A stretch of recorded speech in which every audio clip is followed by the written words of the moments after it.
ગાંધીનગરમાં વ્યાજ ચક્રમાં ફસાતા યુવકે જીવન ટૂંકાવી લીધું। ઝેરી દવા ગટગટાવીને યુવકે મોતને વહાલું કર્યું છે। ગાંધીનગરમાં સુસાઇડ નોટ લખી અને યુવકે ઝેરી દવા ગટગટાવી લીધી। સમગ્ર મામલો સામે આવ્યો છે ગાંધીનગરથી, જ્યાં લંડન જવાની ગેલછામાં યુવકે 24 લાખ રૂપિયા ગુમાવી દીધા હતા।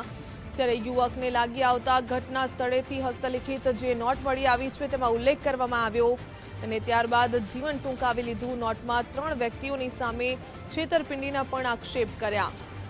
સુસાઇડ નોટના આધારે હાલ તો પોલીસે સમગ્ર મામલે તપાસ શરૂ કરી। અમારે વિદેશ જવાનો પ્લાનિંગ હતો, તો આજથી 2 વર્ષ પહેલા મેહુલ સોની નામનો એજન્ટ છે, એને અમે 24 લાખ રૂપિયા આપ્યા હતા। તો એની જોડે હજુ અમારે 20 લાખ રૂપિયા લેવાના છે પરત, તો એ આપતો નથી અને ઉપરથી ધમકી આપે છે કે તમારે જે થાય એ કરી લેજો, હું તમને તમારા પૈસા પાછા નહીં આપું। પોલીસ તો કઈ આગળ પ્રોસેસ ચલાવતા જ નથી। હા, કરી છે એને બી વર્ષ થઈ ગયું। કઈ નહીં કે સમાધાન કરો, પણ એ સામે સમાધાન પણ નથી કરતા ને સાવ આપણે 20 લાખ રૂપિયા આપેલા તો એનું કંઈક તો જોઈએ ને આપણને।